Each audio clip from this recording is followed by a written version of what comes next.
Hi, guys. Welcome to Bloomerangas podcast.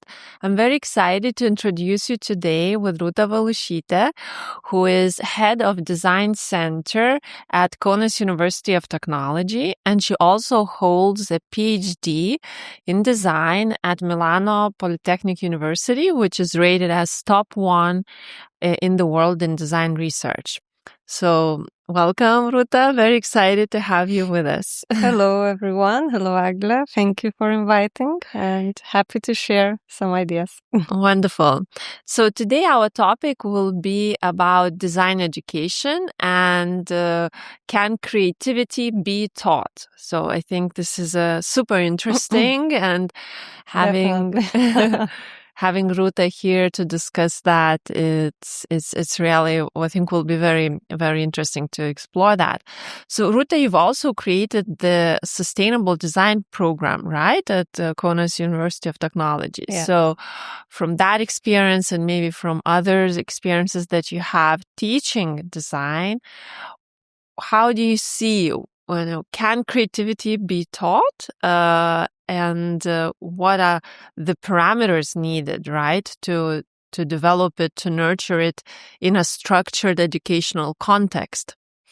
Yes, exactly. As you mentioned, I'm an author with together with other wonderful people of a new master program, Design for Sustainable Future, which actually is open to different people coming from different backgrounds. Of course, first of all, from design, but also not necessarily from design, but with minimum required competences, basic competences in design. That means that we have to really work a lot on nurturing creativity, not always even designers keep up with creativity and are able to keep up with creativity.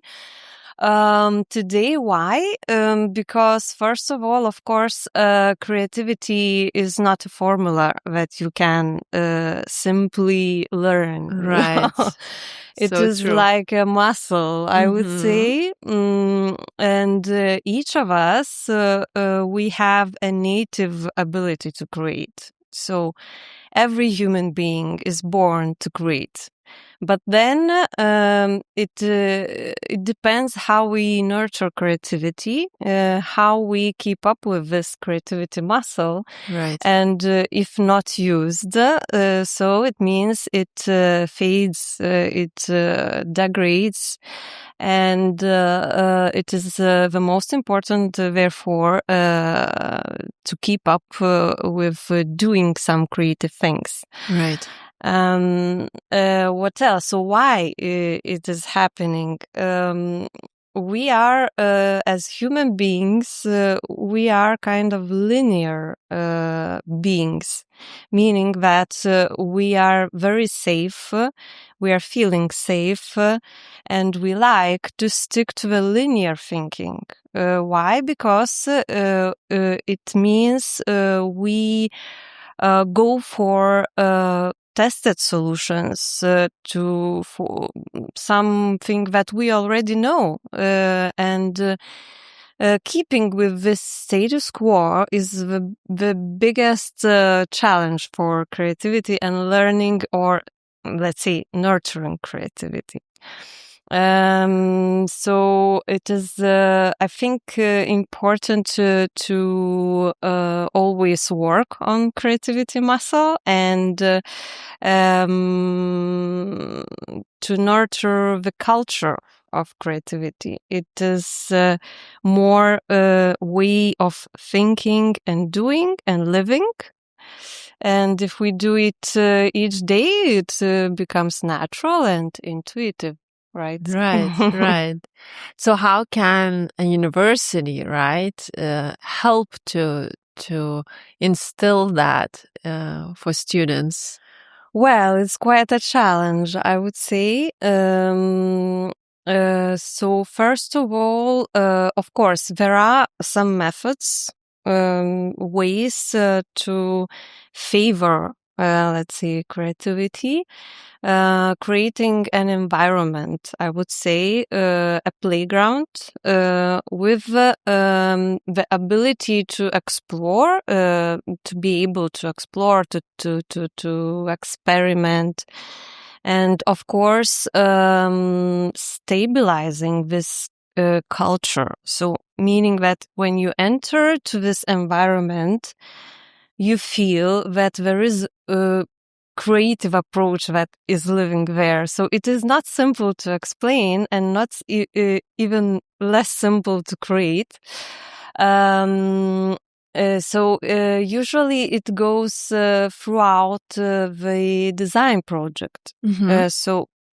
I'm actually, it was part of my PhD thesis, this topic.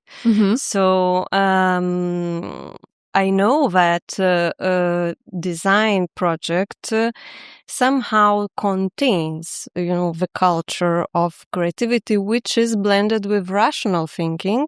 So it means that design culture is very good, way to, and environment, let's see, to let people that are too much rational to go towards a more creative approach. There are also some structural ways to nurture a more creative approach when you are very, very far away already, engineers, I don't know, that are very, very rational. Right. So we are working with engineers in our also bachelor study programs. We have product design engineering, fashion engineering, which is like, you hear from the name that it is engineering. Right. This is very technical, right? Exactly, yes. So when you have people that are coming from a very technical background and with less preparation in arts, so usually helps some approaches such as structured and limited tasks with very, very clear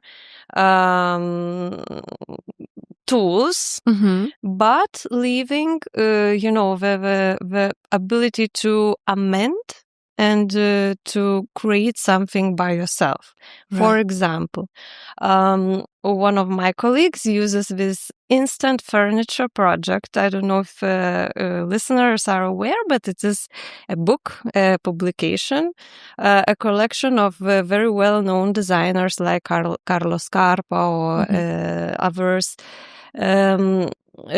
which permit to use very simple, pieces of wood in order to make furniture which are aesthetically appealing, and they are working, technically in quite a simple way, but you can amend them. So there is a task. For example, one study model that we have, students are starting with this furniture. They have examples, but they have a lot of variety of choices to amend them. Right. So when you show which is the, let's say, the good example of creative work, you let them try, and then you push them a little bit to invent something by themselves, starting from that starting point. So yes, it is important in those cases to show some examples, to put them in some playground which is a little bit restricted, but still has the freedom. Yes, has the freedom, exactly. So you can experiment with what's in it. Wonderful, yeah. So very much, I think, in Bumerangas, the workshops that we do for facilitating like product development or brand development, there is exactly the same philosophy that you need a little bit of structure, so and direction for people, but then you let everyone play and see what comes out of it. Wonderful. So these tools are, and I guess you have more tools that are available for students at the M Lab, right? Yes. Okay, in Kaunas. also tools as digital fabrication tools, for example. So in this case, with technology is very slippery because the one that lacks creativity at a certain point can try to, hide behind the technology. And a lot of people and young people are doing that because somehow, we think that technology may solve a big piece of our creativity, but right. The result, it shows that it is not enough for Yes. you can see one project guided by one designer or person, which then gives fabulous results because you know why you use technology and why it matters. And in our case, it will be simply, standard example of use of technology without knowing why. So that's the point. I think to be creative, you need to be curious, first of all. Yes, very much so. And that, I guess, the environment, whether it's educational or later work environment, right, should enable that, right, for people to be open enough to allow people to explore. Yes, of course, but still, again, like with children, in their play, Yes.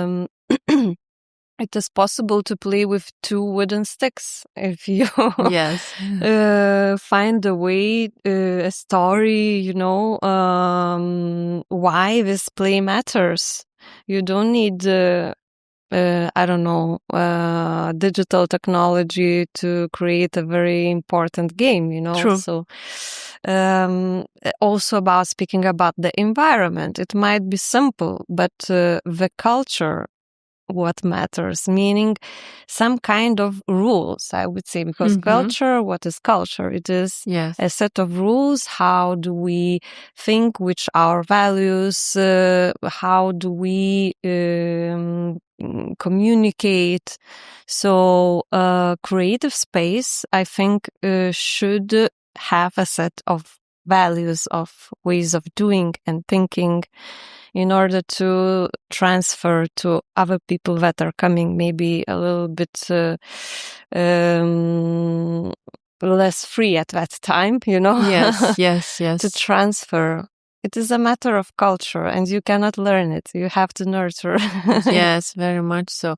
I think this is especially important, this aspect of instilling values and certain ethics, right, is super important in this age of AI, right? Yes, when you have so many tools available which allows you to do things fast.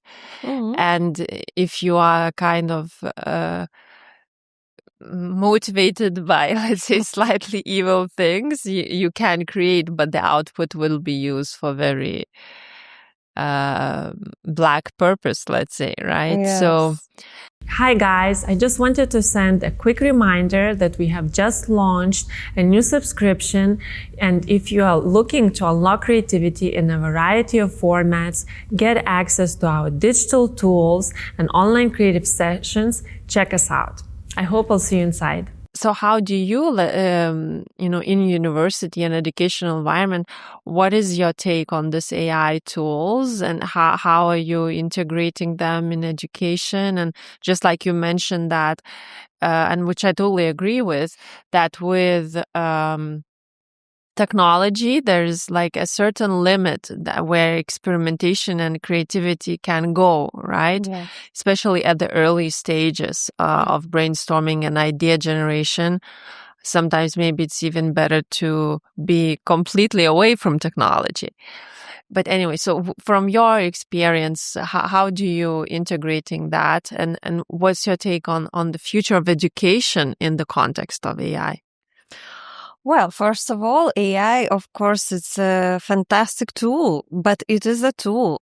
And if you use it without thinking, Yes. as I like to say, the planet begins to become flat, because Right. actually you can see it very, very quickly, because AI uses the same approach, the same wording, the same, I don't know, or if you create some images, whatever, it doesn't go further as a very well standard level. Yes. So because it uses the data which is at that time available, of course, the data can change and become a bit more rich. Right. But still, you have to use, if you are using this tool, you have to use it, as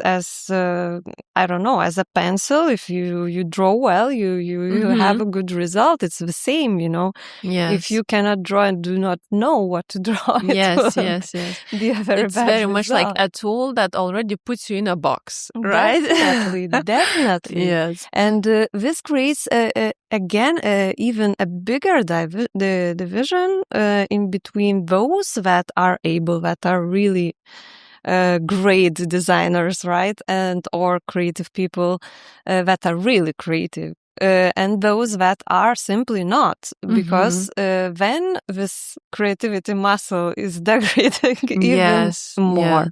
Yes. It's fading away. So it is very, very important to use it with purpose, to use it as a technical asset, but not, it cannot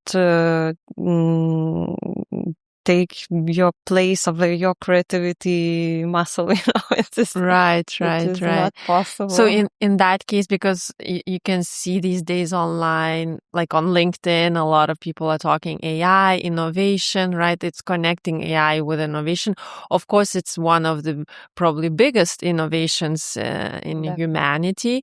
But can AI drive innovation, like AI in itself, right? Be the one that comes up with things, if just like you say, it uses the data that we already know. I mean, it's great in synthesizing things, I think, and compiling things and sort of editing and things like that. But in truly, if we are talking about creativity of something that eventually outputs really interesting and new ideas, right? Can it really do it then? I would say no. I think a lot of people would agree with that. We can speak about abductive thinking, so which is actually part of design culture of design projects, where we do combine rational thinking and creative thinking. So it is kind of dynamics. While you are thinking, and throughout this process you are creating something new.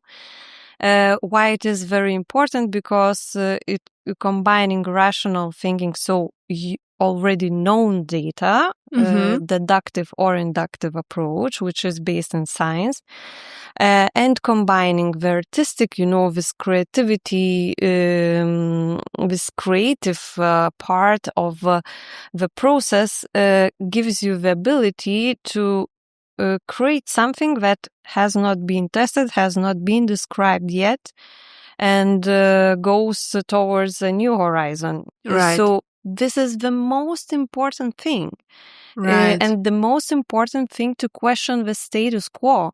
Right. The most important thing to challenge our, the biggest challenge, I would say today, that we are getting more and more linear. And with this technology, even more linear. And if we will not use our creativity and always question, at that certain point when you get the result, you have to question, okay, which is my goal, which is my mission, what I'm working on, right? And what do I get as a result from AI? For example, if I asked a question or gave a task So then this is the most important point, because you as a designer or creative person or any person, you have to understand what you want to do and where are you heading and if it is okay or not. And Yes. if you say, okay, well, this is good, we go, you do not change anything. And if we want to find some alternative, I don't know, solutions for the future, in some crisis to find a solution, we have to be bold. We cannot go the linear way. So here, creativity is a must, and AI is not enough, of course. And then it might be also dangerous because it depends on the data. So you change the data and the results. The output is very different. So it is so dangerous today. You cannot dedicate, solutions and design for AI. Yes. So if we are teaching design, right, and just like you say, design for a sustainable future, right, and we are instilling creativity, right, in students, we want them to really be innovators, creators, right, someone that will challenge the status quo and bring new ideas, new products, new services into the world.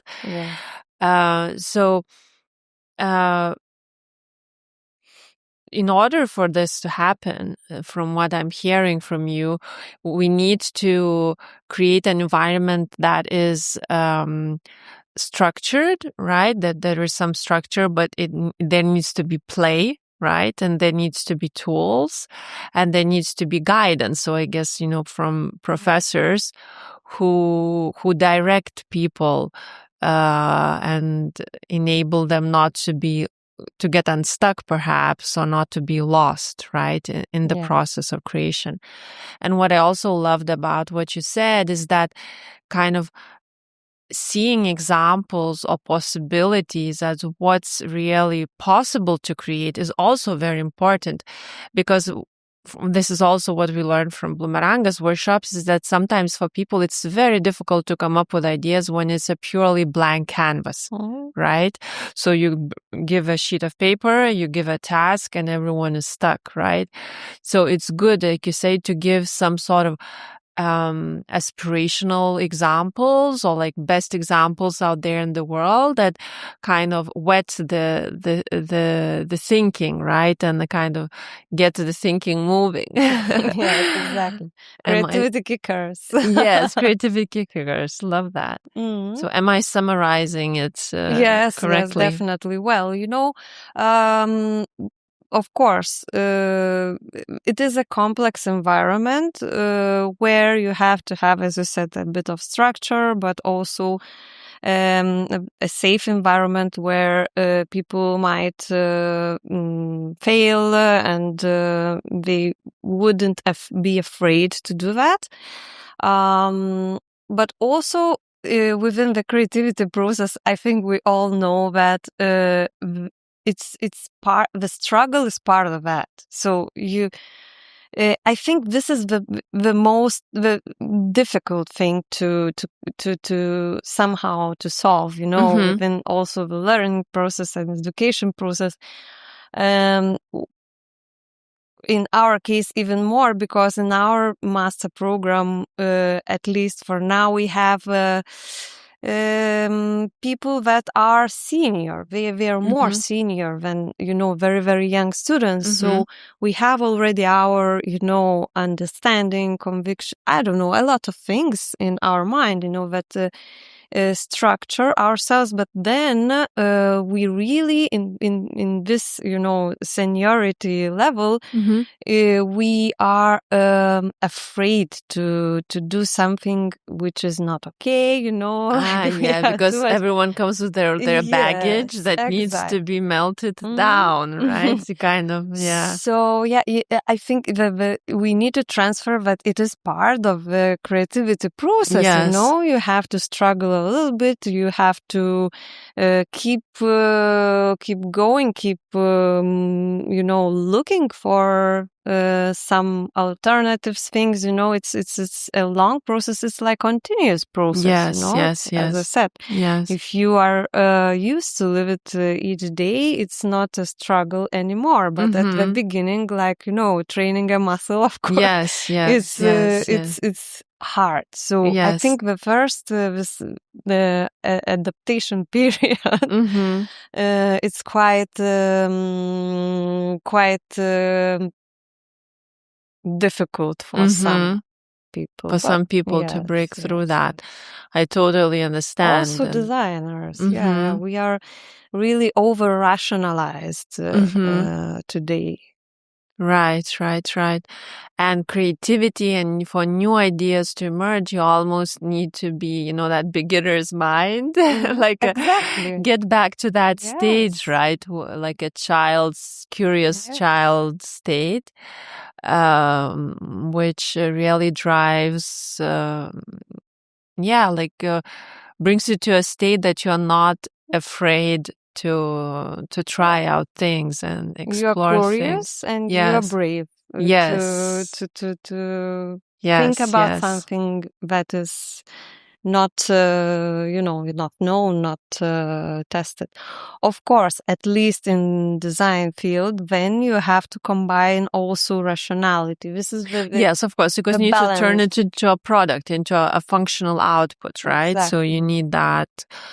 Or a service or some system between products and services in order to address a challenge that you have chosen, at least in our study program. First of all, we are starting about explaining about the understanding that we are designing not anymore only for people, that a human being is not in the center, it's part of the entire ecosystem. So we have to, our, let's say, user is not only a human being, but we have also to think about other,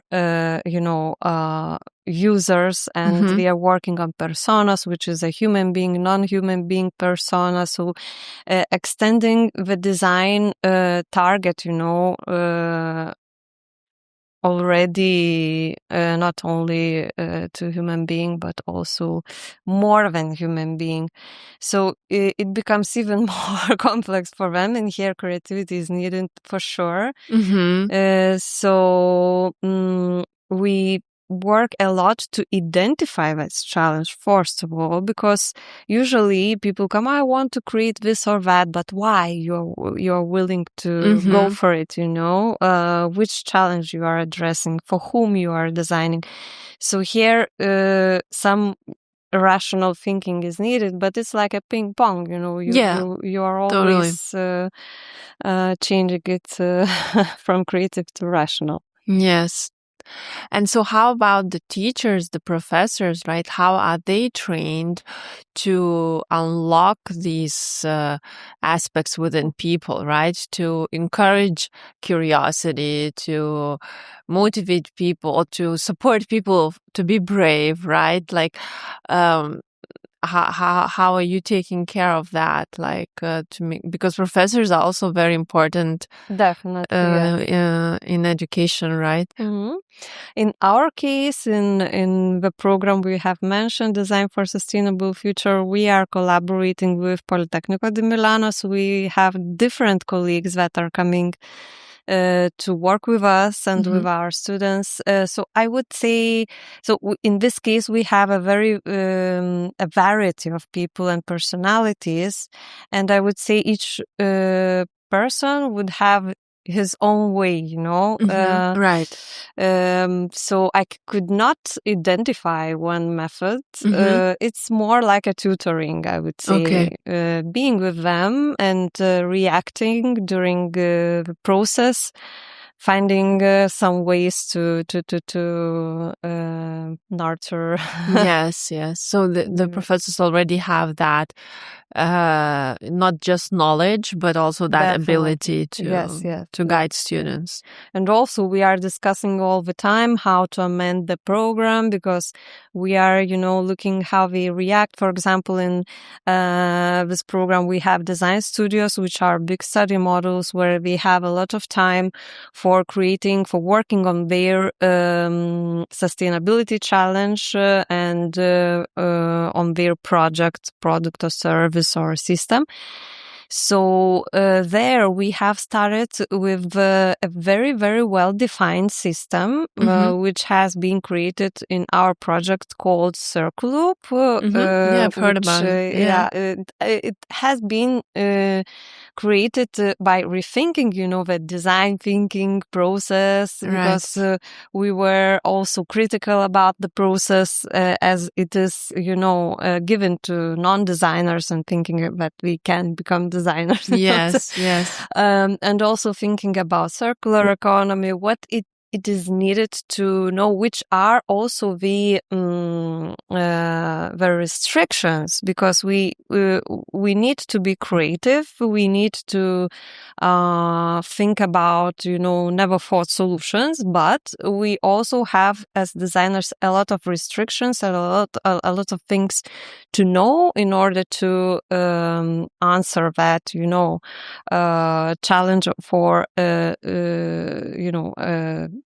circular economy, which is an idea. I would say it is not still working as an economical reality model, but we are happy we have this idea, and we have some cases which can show, some good solutions. So in order to seek for highest possible sustainable result, or circular, or the highest circularity as possible, you need to know a lot, take into consideration a lot of things, like materials, the design and business model, system design has to go hand in hand to business model. So it means it is super interdisciplinary. You have to know a lot of different knowledge. So for a creative person coming to this structure, it is quite a challenge. So we were discussing about our program. We said, okay, we first saw how people are reacting, and we were saying, okay, how maybe we invert the process, because we have to have more space, for creating, not very structured at the beginning, or to have some, free spaces in between workshops. So we always also experiment as well. That's great. Wonderful. So when you are saying sustainable future, right? And what does that mean exactly? Is it at all possible, or it's a little bit of an ideal utopian dream? Yes. I mean, I would say more sustainable future. It would be a better way to say. So the intention is to at least have a thought about, and have an intention to look for better solutions for better future. Right. And I think there is no perfect formula for any situation to solve it. There is also a unique formula in every situation to solve it as it's best. Yes. So that's what you refer by. Yes. I think that's what we are seeking with this program, to transfer this way of doing that.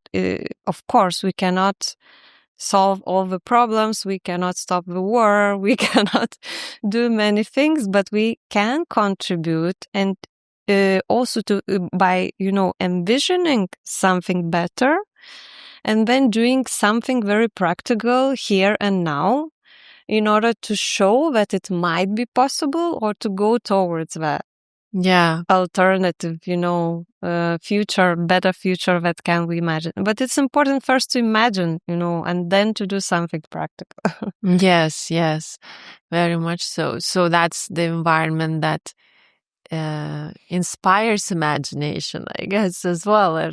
We hope so. Yes, we have a Yes. model of design for futures. One Lithuanian colleague is working with a colleague from Politecnico di Milano. So we are working on futuring, on speculative design. So we have more project-related courses, and then we open very creative futuring courses that helps, I believe, and Yes. I hope for students to open up their ability for envisioning something new. Yes, very, very important. So from your experience so far, have any maybe projects that students have worked on been implemented after graduation, like in real life? Or I imagine some of the projects are really also complex. It's not a straightforward thing. Yes. We just would be curious, like how does that come to life after the program? Well, this program has started in this academic year. Oh, so it's very new. we are going to know that. Okay, so very But new. what I can say that we build it up very much relating to the previous project Circle Loop that I have mentioned. Yeah. Where we have worked with different people, designers or companies, in order to test this all the program and the methodology we have created there that we are using in our new program.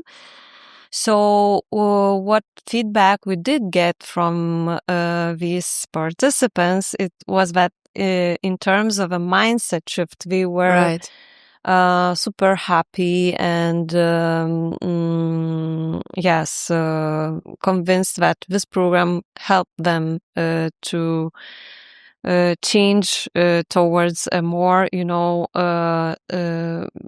creative approach, I would say, but also thinking about different things than before. And it also introduced new ideas and prototypes in their, products or services. As we didn't have there too much time to develop, the final product. They are going to develop them within their companies now. Right. On. Yes, but I believe for sure it's super product and service oriented, so we should come up with something that is quite, realistic and in terms of, TRL technologies readiness level, I think we should arrive at least to TRL 4 or let's hope 5. And we see it as a starting point for them for other projects, because in the university, if you're working with some innovation, introducing some new ideas, you can develop them further on. You can go for PhD studies, for example, that in design it is quite particular, because if we are speaking about design research, which is another element in this program, very important one, it is kind of also abductive, way of doing research. It's not a pure scientific research. In design research, we combine the scientific method with artistic method, and it is usually called research through design. What does it mean and why it is different, from design research for a design project, as we all designers do, Right. The main difference is the output. So in design research, as academic design research, we generate new knowledge, meaning that the process is more structured. First of all, we know the question, the research question we want to answer, and then we use the design project as the research method. So through our design project, we discover something new. And or it might be design oriented. So it means that we deliver a design project. We have an output, a design output, a product or a service, and this product or service helps us to answer the research question. So there are different types of design research, but it is important to know that design research is different because we are somewhere involving design objects, design artifacts, right, or design process in order to generate new knowledge. Right. So this is very, very interesting and also complex to explain to our students, which are coming from the design practice, and this is completely different. Right. Approach. But we saw that we were super interested in this aspect, and when they understood that they can really generate some innovation throughout this process, so then it motivates them to go into that process. Interesting. And so the program in this is not necessarily for designers, right? It's also for anyone, creators, I guess. Have you already experimented maybe with projects like using this approach, this toolkit and the methods for projects that are not necessarily design projects, for just simply problem solving, right? In the industry? Well, our program still is a design program. So the main field, it is interdisciplinary, but the main field is design. So we're focusing, Yes. Other two fields are innovation management and environmental engineering. Right. So what does it mean? That yes, we open this program to not necessarily only to designers, but people that are coming to this program, they need to have minimum basic design competences, which is design fundamentals like composition, color theory. They need to be able to visualize in using some tools or normal, tools, pencil, whatever, or other tools.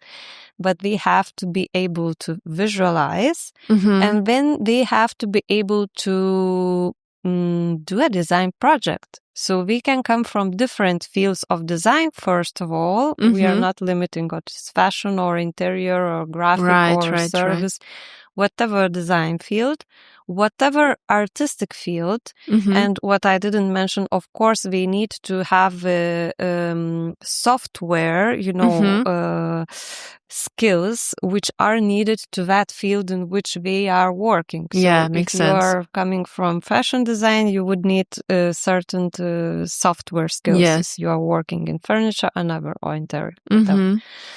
So there are some requirements. So we cannot say that we are open only also to other people that have never studied design. It is not true. Because otherwise we couldn't manage, as you asked, the design project. Because still the main, red line of this program is a design project that you are starting in first year, and then it is like a continuous journey, with different information that is coming to you throughout different modules. So first semester, we introduce them design research, which is like very, very fast, and for them it's quite a challenge. But they already also work on the design project, and then we match them to a design research project, Okay, so we have interesting. theory and practice, and then theory and practice merges together.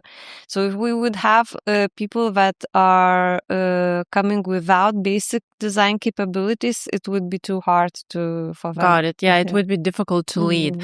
So I can connect to that because in Bumerangas, when we run workshops, let's say for brand development, and we have entrepreneurs who come from like very different stages. If they are just launching a project, a business, or they want to grow, and then sometimes it's very difficult to kind of walk through them in a coherent way if all of them are very diverse, right? So I totally understand what you're saying.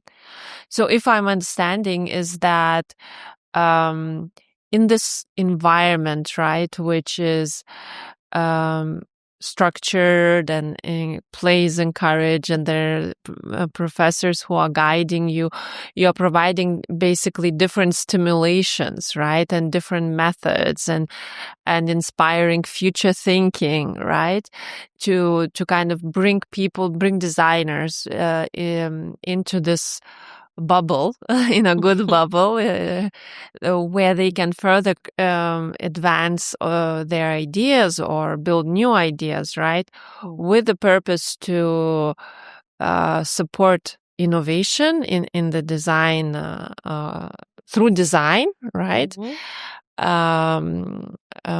For sustainable future. For better future. For better future. Yes, we hope so. Yeah, so I think we disinsected, right, the way, and of course we disinsected the way you've created the program, the way it is designed, the environment where creativity can be nurtured, and this creativity muscle can be developed further or trained, yeah, like a gym for creativity, right? Good idea. So really very interesting. Thank you so much, Rūta, for sharing your experience. And I guess if anyone is interested to attend the program, they can find more information on Kaunas University of Technology website, right? Yes, definitely. Design for Sustainable Future. And it is in English language. Yeah. That's a good one. Open for any person from any part of the world. We are happy. Wonderful. Is it a full-time program or? Yes, it is a full-time program, but we are trying to manage lectures. Some of them we are organizing in evening time. Mm-hmm. We have intensive workshops with our, of course, foreign tutors, foreign professors that are coming. So some of workshops are like of 3 days, very intense, but then there is a part of, free time for developing the project. A lot of students are working. So that's great to know, because if it's for senior people, I could assume it's already for working professionals. Yes, but still it is quite intense. Then if one is working, if you are getting on board, you have to know that, of course, it's not possible to learn something new without dedicating time. Of course, of course. But it's still, when there is a wish, there is a way. Definitely. Okay, so thank you so much, Rūta. Thank you, Agne. Thank you, everyone, for listening, for watching. You'll find the links to the program's website in the comments. And I hope you found this talk on design education and creativity muscle nurturing useful. So thank you until the next time. Hi guys, I just wanted to send a quick reminder that we have just launched a new subscription, and if you are looking to unlock creativity in a variety of formats, get access to our digital tools and online creative sessions, check us out. I hope I'll see you inside.